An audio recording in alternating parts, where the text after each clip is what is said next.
And it was a film that made me want to be an actor. And when we did that big finish with him, I was really nervous anyway to meet him. He's very sort of glamorous and gorgeous and handsome. And I plucked up the courage, and really shy as well, and I plucked up the courage to tell him this story. I said, you're the reason and everything else. And he started crying. Really? Yeah, he was so touched by it. So I started crying. Were you standing on his foot at the time?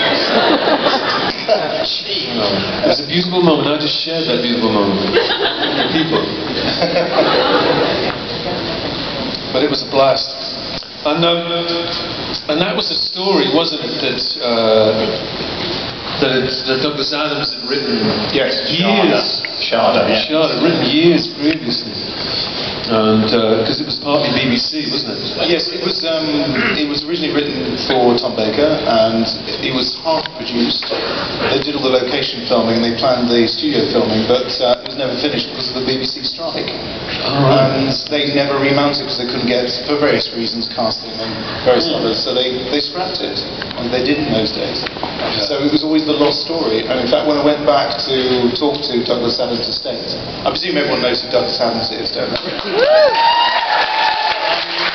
Amazing writer, and they just sold everything he'd ever written, they thought, to whichever production company, Disney or whatever, who were producing The Hitchhiker's Guide film, which came out about 3 years later. And they were under the impression they had everything. And I came along and said, oh yeah, can we do Sharda? And they said, what's that? And I explained, and I got the script, and they went, we didn't know this existed. So they hadn't solved it, and that's the only reason we were able to do it. So I remember as well your, I mean I love you guys, but the big finish, that was, someone spent money on that one on Sharda. You're going to talk about the food again? It was a swanky do, you know, it was a posh turn. I remember you coming up to me and putting your arm around me and going, bit of a fruity cast?